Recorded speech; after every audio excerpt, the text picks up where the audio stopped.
The Untold Files.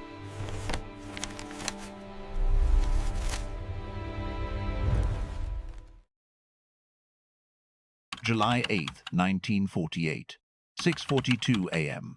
Mrs. Eleanor Washington found the first body.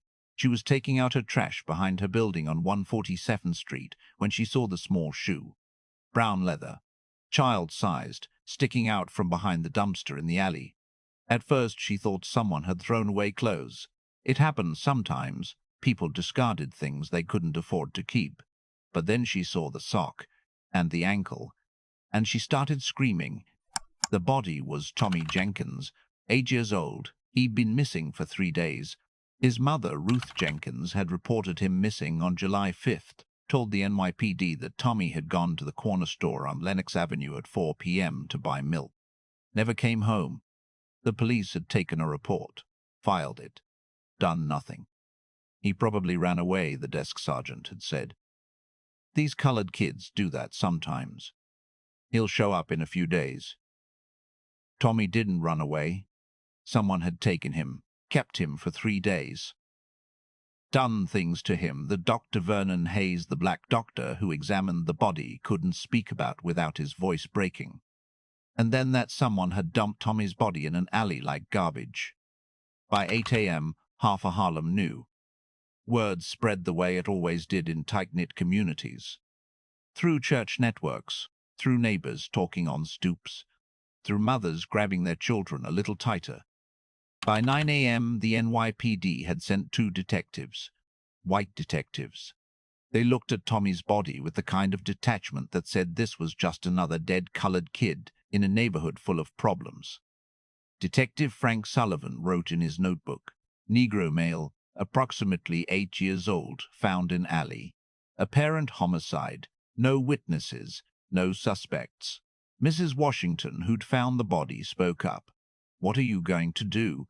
Who did this to that baby? Sullivan didn't look at her. Mom, we'll investigate.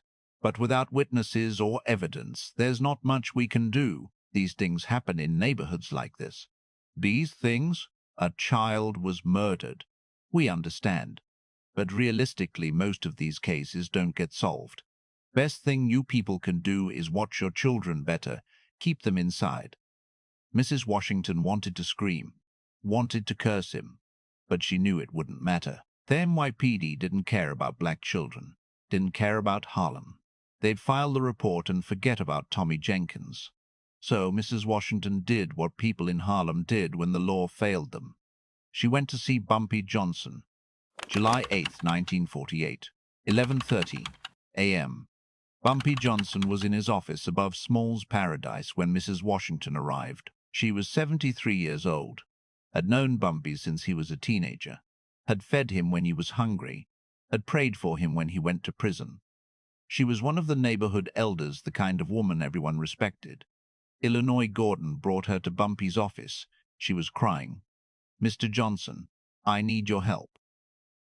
Bumpy stood immediately, pulled out a chair. Mrs. Washington, what happened? Tommy Jenkins, Ruth's boy, he's dead. Someone killed him, did terrible things to him, and the police don't care. They said it's just what happens in neighborhoods like ours. Bumpy's face went hard. Tommy Jenkins, 8 years old, lives on 140th Street. Yes. He was a good boy, sweet boy, always helped me carry my groceries. And now he's gone. And whoever did this is still out there.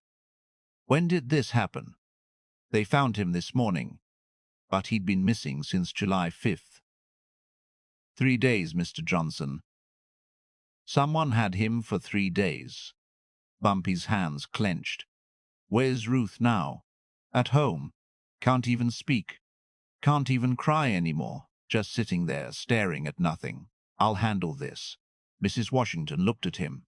Mr. Johnson, find who did this, and make sure they never hurt another child. I give you my word. Whoever did this to Tommy won't see July 9th. After Mrs. Washington left, Bumpy called in his core crew. Illinois, Gordon, Willie Fish Jackson, Marcus Smooth Williams, Raymond Quick, Lewis James Ghost Turner. Someone killed Tommy Jenkins, 8 years old. kept him for 3 days, did things I won't repeat, then dumped him in an alley. The room went silent. Hard men who'd seen violence their whole lives looked sick. Willie spoke first. Who did it? I don't know yet, but we're going to find out. Illinois, I want you to talk to everyone in that neighborhood. Someone saw something. Someone knows something. Find out what happened to Tommy on July 5th, where he went, who he was with. Marcus, talk to the shopkeepers on Lenox Avenue. Tommy was going to buy milk. Find out which store. Find out if anyone saw him. Raymond, check with every one of our street guys. Someone operating in Harlem, we know about them. Find out if there's anyone new, anyone suspicious, anyone who doesn't belong. Boss, what are you going to do? I'm going to visit Dr. Hayes, find out exactly what happened to Tommy, because whoever did this left clues, and I'm going to find them. Before we go deeper, I need to warn you. This story gets dark. Darker than anything we've covered before. But I'm telling it because it's real. Because this is what protection looked like when the law abandoned black children. Hit that subscribe button right now. Where are you listening from? Drop your city below, because this story matters. It matters that we remember Tommy Jenkins, and it matters that we understand what Bumpy Johnson did next. Let's continue. July 8th, 1948. 2 p.m. Dr. Vernon Hayes had been Harlem's unofficial coroner for 20 years. When black people died under suspicious circumstances and their families couldn't trust the city morgue where bodies were often mishandled or evidence was lost, they brought them to Dr. Hayes. Bumpy found him in his basement clinic on 135th Street. Dr. Hayes was washing his hands. He looked exhausted. Old Dr. Hayes. Bumpy, I was expecting you. Tell me about Tommy Jenkins. Dr. Hayes dried his hands, sat down heavily. I've been doing this for 20 years. I've seen violence. I've seen cruelty. But what was done to that boy? His voice trailed off. I need to know. He was kept somewhere for 3 days. Bound. There were ligature marks on his wrists and ankles. He was. Dr. Hayes couldn't finish the sentence. He suffered, Bumpy. Before he died, he suffered terribly. How did he die? Strangulation. Manual. The killer used his hands. But before that, there was prolonged torture. Cigarette burns. Lacerations. This wasn't quick. This wasn't an accident. This was someone who enjoyed it. Bumpy's jaw was tight. Did you find anything that could identify the killer? 2 things. First, there were fiber samples under Tommy's fingernails. He fought back, scratched his attacker. The fibers are blue cotton, work shirt material. Second, there was a smell on his clothes.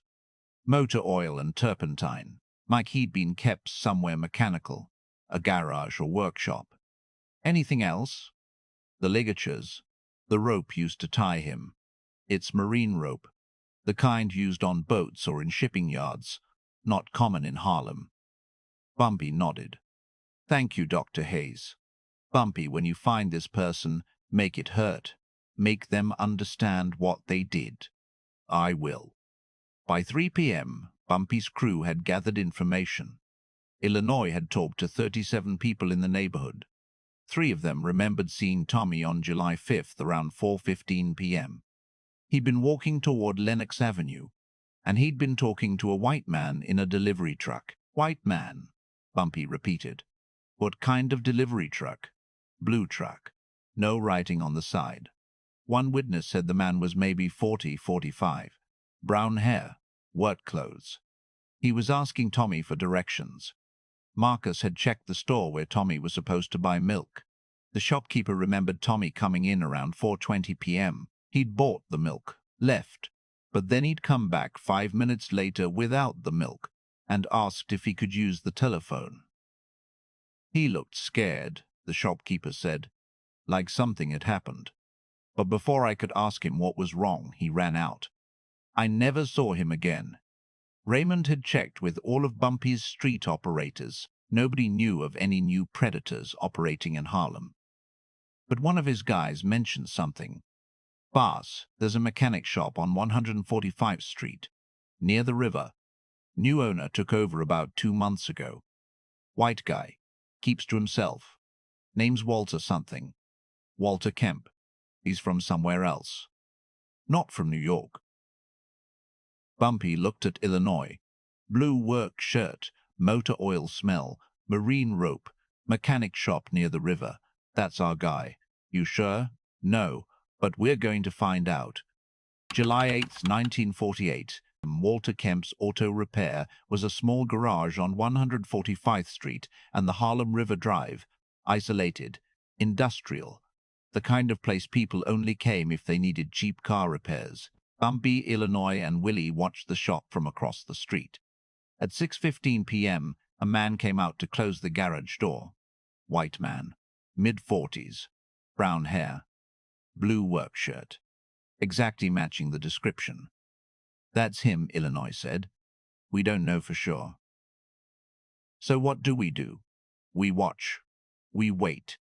And if he makes a move toward another child, we take him. They watched for 3 hours. At 9 p.m., Walter Kemp locked up the shop. Got into a blue delivery truck, the same one witnesses had described. Drove away. Bumpy and his crew followed. Walter drove through Harlem. Slowly. Looking. Hunting. At 9:30 p.m., he pulled over near a playground on 138th Street. Kids were still out. It was summer, hot. Parents let them stay out late to escape cramped apartments. Walter got out of the truck, approached a group of 3 kids, boys, maybe 9 or 10 years old. Bumpy was out of the car before Illinois could stop him. He walked up behind Walter just as Walter was talking to the boys. Hey kids, my truck broke down. You know where I can find a phone? I'll give you $1 if you show me. One of the boys pointed down the street. There's a phone at the bodega on the corner. Could you walk me there? I'm not from this neighborhood. Don't know my way around. That's when Bumpy's hand landed on Walter's shoulder. Walter Kemp.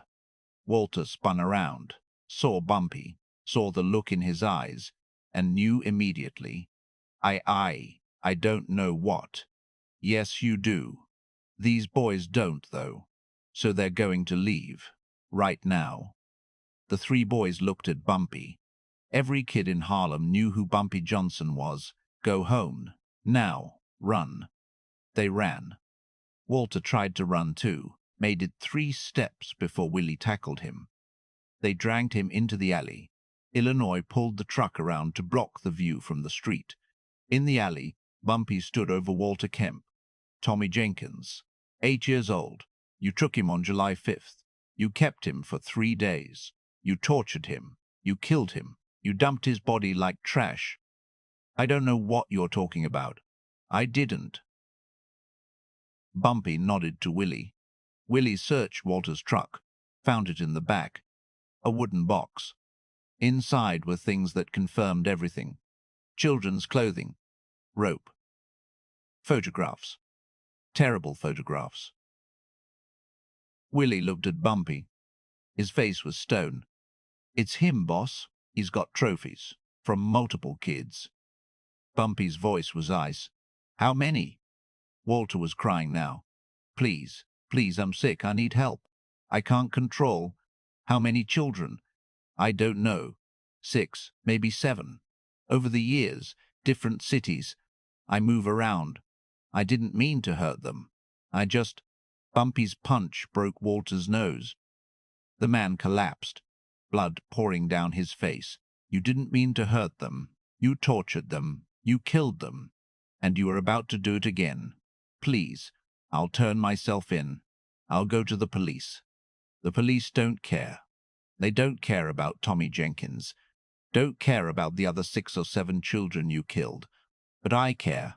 Harlem cares. And you're going to pay for every single one of them. Stop right here. What happens next? What Bumpy does to this monster some people will say went too far. But I need you to understand the context. Black children were being murdered and the law did nothing. So the community had to protect itself. Hit that like button if you understand why this had to happen. Comment below. Is there such a thing as going too far when it comes to protecting children? Let's see how this ends. July 8th, 1948, 10:45 p.m. They took Walter Kemp to the warehouse in the South Bronx, the same place Bumpy handled problems that needed to disappear. By 11 p.m., they had him tied to a chair. The wooden box from his truck sat on the table. The photographs spread out. Evidence of 7 murdered children. 7 families destroyed. 7 lives stolen. Bumpy looked at the photographs. Felt rage he'd never felt before. A rage so pure, so complete, that it scared even him. Walter Kemp, you're going to tell me about every child in these photographs. Their names, where you took them, what you did to them, and then you're going to die. But how you die, how much you suffer before you die, that depends on you. Walter was sobbing. Please, just kill me. I deserve it. I know I deserve it. Just make it quick. Tommy Jenkins wasn't quick. He suffered for 3 days. So you're going to suffer too. But I'm going to give you a choice. You tell me everything, every detail, every child, and I'll make it relatively quick. You hold back, you lie. You try to minimize what you did, and it takes all night. Your choice. Walter talked for 2 hours. 7 children, over 5 years. Different cities. Chicago, Detroit, Philadelphia, Baltimore, and now New York. He'd move to a new city, find work as a mechanic, hunt for vulnerable children in black neighborhoods where police didn't investigate thoroughly. Why black children? Bumpy asked. Because nobody cares. Because the police don't look for them. Because I could get away with it. Willie had to leave the room. Even hardened men who'd seen violence couldn't stomach listening to this monster describe what he'd done. At 1:15 a.m., Walter finished talking. Bumpy stood, looked at Illinois. Get rope. The marine rope from his truck. The same kind he used on Tommy. They tied Walter Kemp the same way he'd tied his victims. Wrists behind his back. Ankles bound. Tight enough to cut off circulation. Tight enough to hurt. Then Bumpy did something he'd never done before. Something he swore he'd never do, but this wasn't about revenge. This was about justice. About making sure this monster never hurt another child. What happened in that warehouse over the next 3 hours I won't describe in detail. But Bumpy Johnson made sure Walter Kemp truly understood the pain he'd inflicted.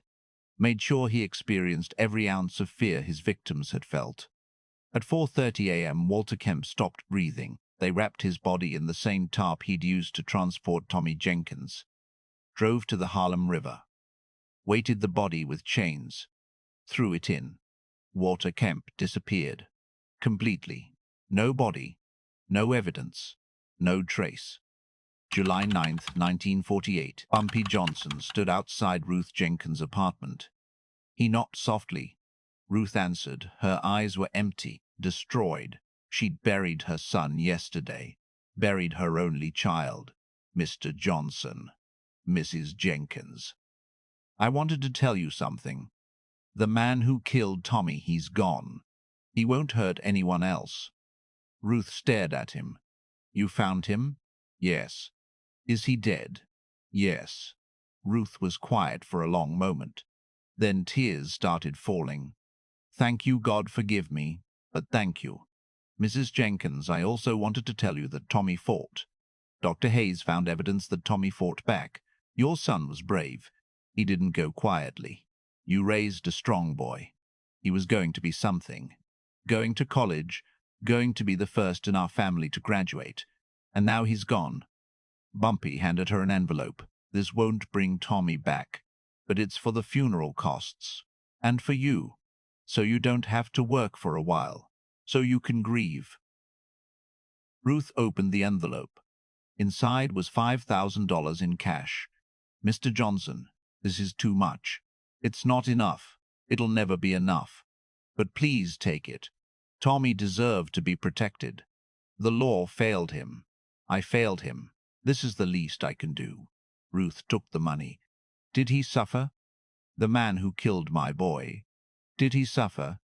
Bumpy looked her in the eye. Yes. He suffered for every second that Tommy suffered, and more. Good. July 10th, 1948. The NYPD came to Bumpy's office. Detective Frank Sullivan and his partner. They wanted to ask questions about Walter Kemp, who'd been reported missing by his landlord. Mr. Johnson, we understand you've been asking questions about the Tommy Jenkins murder. We're wondering if you have any information about a man named Walter Kemp, mechanic, had a shop on 145th Street. He's disappeared. Bumpy's face was blank. Never heard of him.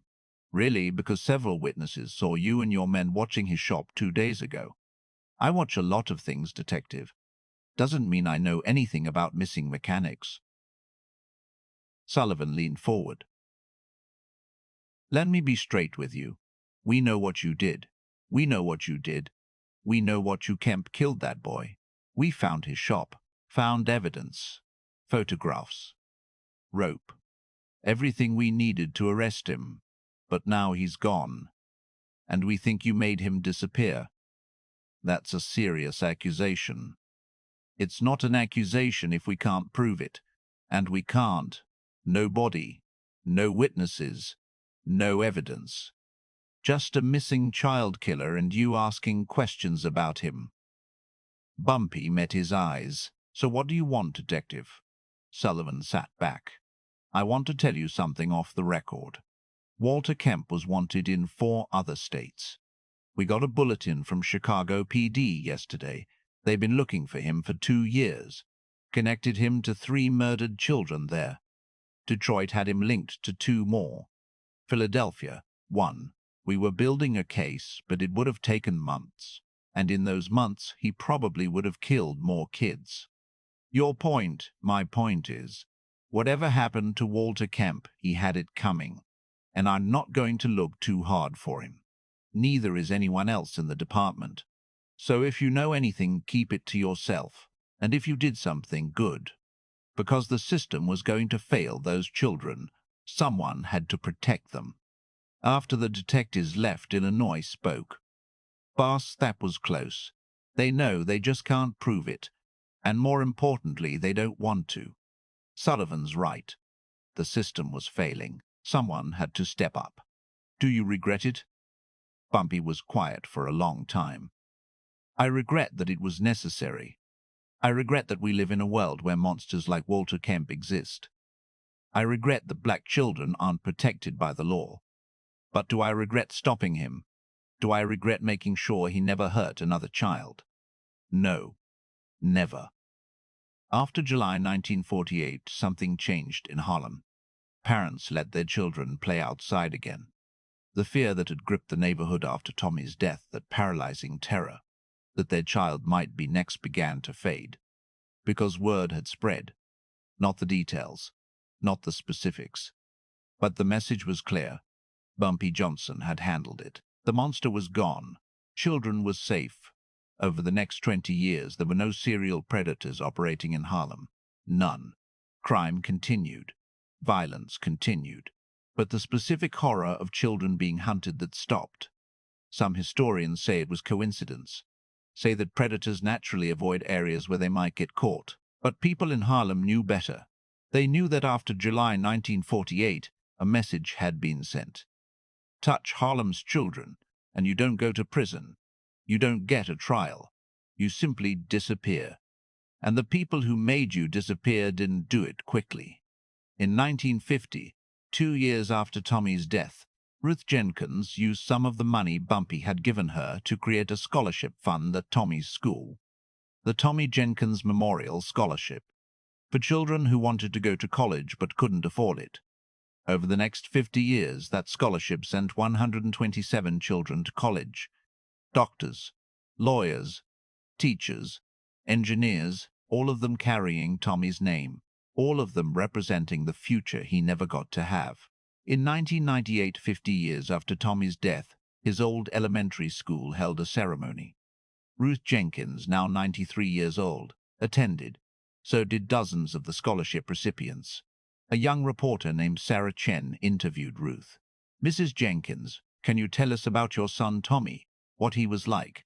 He was sweet, kind, smart. He helped neighbors. He loved school. He was going to be something special. And the man who killed him, he was never caught, correct? Ruth smiled. A knowing smile. The official record says he was never caught.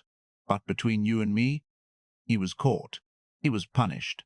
And he never hurt another child. How do you know? Because the people who protected this neighborhood made sure of it. Because Bumpy Johnson gave me his word. And Bumpy Johnson never broke his word. Some people say vigilante justice is wrong, that everyone deserves a trial. What do you say to that? Ruth's smile faded. I say those people never lost a child, never buried their baby because some monster stole him, never faced a police department that didn't care enough to investigate. In a perfect world, the law would have protected Tommy. But we didn't live in a perfect world. We lived in Harlem in 1948. And in that world, Bumpy Johnson was the law, and he protected us when no one else would. In 1967, 1 year before his death, Bumpy Johnson gave his final interview to Marcus Bell. Bell asked about the difficult cases, the ones that haunted him. Mr. Johnson, in your 40 years operating in Harlem, what case affected you most? Bumpy was quiet for a long time. Tommy Jenkins. July 1948, 8 years old, killed by a predator who'd killed 6 other children before him. What happened? I handled it, made sure the predator never hurt anyone else. Do you regret how you handled it? I regret that I didn't find him sooner, that I couldn't save Tommy, that 6 other children died before I stopped him. But the way I handled it? No, I don't regret that, because after July 1948, Harlem's children were safe, and that matters more than my soul. Your soul? Bumpy looked at the young journalist. Every time you take a life, even a life that deserves to be taken, it costs you something. It takes a piece of your humanity, changes you, makes you a little harder, a little colder. I've lived with that cost for 40 years, and I'll die with it. But I'd pay that cost 1,000 times over if it meant saving one more child. So you'd do it again? Without hesitation.